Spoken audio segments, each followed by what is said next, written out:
Marilaki Highway ay isang daan na nagkukonekta sa apat na lugar na Marikina, Rizal, Quezon. Pero naging laman ito ng mga balita dahil sa dalawang rider na nag-ala Superman. Ang ginawa ng dalawang rider na ito ay dumupo sa kanilang upuan habang nakahawak sa handlebar ng motor na parang si Superman. Yun nga lang ay hindi pinalad ang dalawa dahil ang nakadilaw na damit na lalaki ay masyadong nakadikit dun sa katabing motor. Nung nawala ng balanse ang nakadilaw na lalaki, ay tumama ito sa naka-Superman position din na lalaki. Dahil doon ay nawalan sila parehas ng kontrol sa kanilang Nung sinusubukan nilang ibalik ang kanilang balanse, ay huli na ang lahat. Tumama ang dalawa sa mga nanonood na rider din at ang ilang nanonood ay nahulog sa bakit. Nabuhay naman ang nakadilaw na lalaki at nag-aagaw buwan naman ang nakapulang lalaki. May isang pinagbigang babae na nagsabi sa chapters. Pinaupo ng pinagbigang babae ang naghihingal ng rider at pinalagulog at sinakmal sa pan.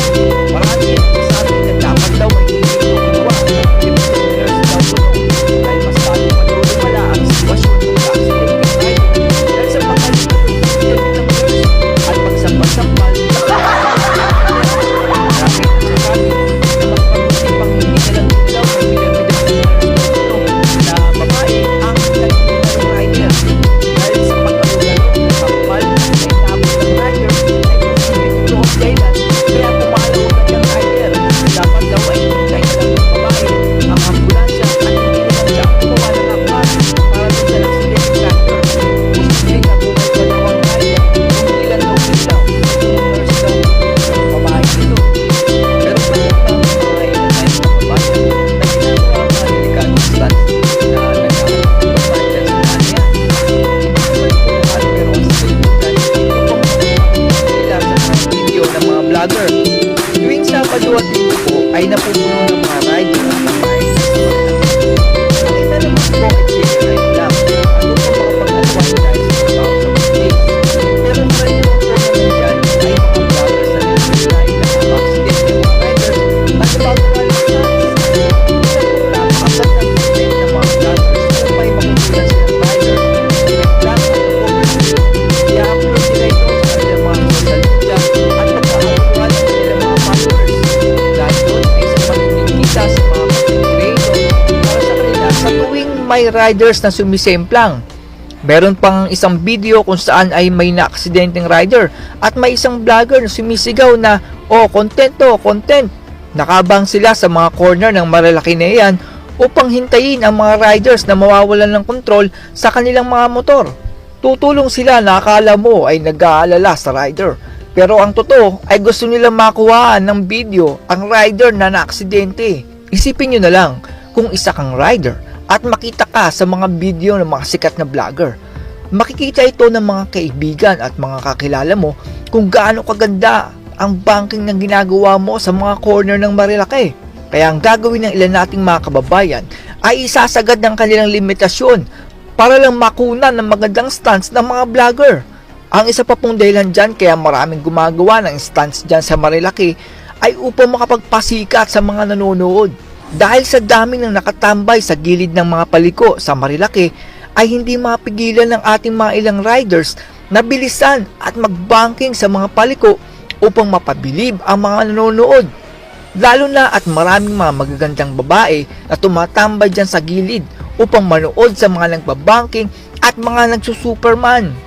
Isipin nyo na lang, kung napapahanga mo ang babaeng nanonood sa'yo, di ba ang pakiramdam mo ay para kang kinikilig dahil sa hinahangaan ka ng mga babaeng nanonood sa'yo? Yan po ang dahilan kaya gumagawa ng stunts na ala Superman dyan sa Marilaki Highway. Pero hindi po ito nakakatuwa dahil nagiging dahilan po ito ng mga aksidente. Marami na pong na-aksidente dyan sa mga palikong iyan. Pero hindi na po ito nare-report dahil karaniwan po sa mga sumisemplang ay nakakatayo ulit at umaalis na lang na parang walang nangyari. Mismong mga vlogger at tambay dyan sa mga paliko ng Marilaki ang nagtatayo ng motor at umaalalay na lang sa mga rider. Dahil doon ay wala ng pulis na nagpupunta sa lugar ng aksidente kaya hindi na ito nakikita ng mga pulis. Pero dahil sa viral na nag-ala Superman na rider kung saan ay nasawi ang isang rider sa aksidente ay nabulabog ang gobyerno at naglagay na ng mga outpost sa mga paliko. Ang pagkamatay ng rider na iyon ay naging mitya upang tingnan ng gobyerno ang malalang sitwasyon kung saan ay ginagawang stunts at drag race ang Marilaki Highway. Sa totoo lang ay marami na talagang mga aksidente dyan sa paliko ng Marilaki Highway, pero ngayon lang ito sumikat dahil may namatay na. Karaniwan ay overshoot lang at sumisemplang lang ang mga rider, pero dahil sa pagkamatay ng rider ay naging panggising ito sa mga otoridad kung gaano kadelikado ang ginagawa ng ilang rider upang makapagpasikat lang sa social media. Marami ang nagsasabi na meron namang rumble strips, pero bakit may naaaksidente pa? Ang kadahilanan po nito ay ang rumble strips ay gumagana lang sa mga kotse at four wheels. Sa mga motor po ay baliwala po ang rumble strips. Dahil sa advance ng suspension ng mga motor ngayon ay parang wala na lang ang rumble strips sa mga motor kahit tumakbo pa sila ng 100 km per hour. Kapag po kasi sa kotse ay kung hindi mo ibababa ang bilis mo ng 30 to 40 km per hour ay mararamdaman mo na parang natatanggal ang tornilyo ng kotse mo, lalo na yung mataas na rumble strips. Pero sa motor ay kahit daanan lang nila ang rumble strips na parang wala lang dahil sa galing ng technology ng mga motor ngayon sa suspension at shock. Ang pinakauling dahilan po ng maraming aksidente sa Marilaki ay yung tinatawag na pitik sa Marilaki.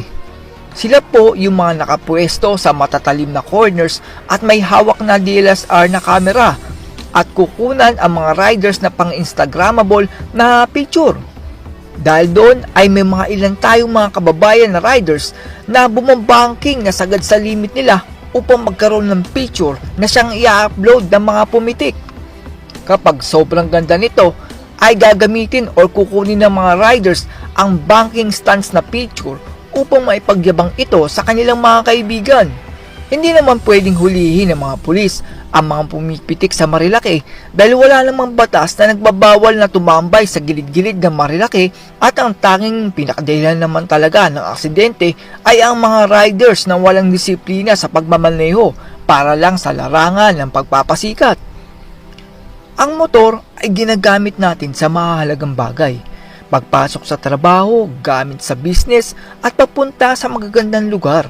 Huwag po natin itong gamitin upang magyabang at magpasikat dahil kapag hinarap na tayo ni kamatayan ay saka natin iisipin ang halaga ng buhay natin. That's all everyone. Salamat sa inyong panonood. This is Chuck and you're watching Biker Drone.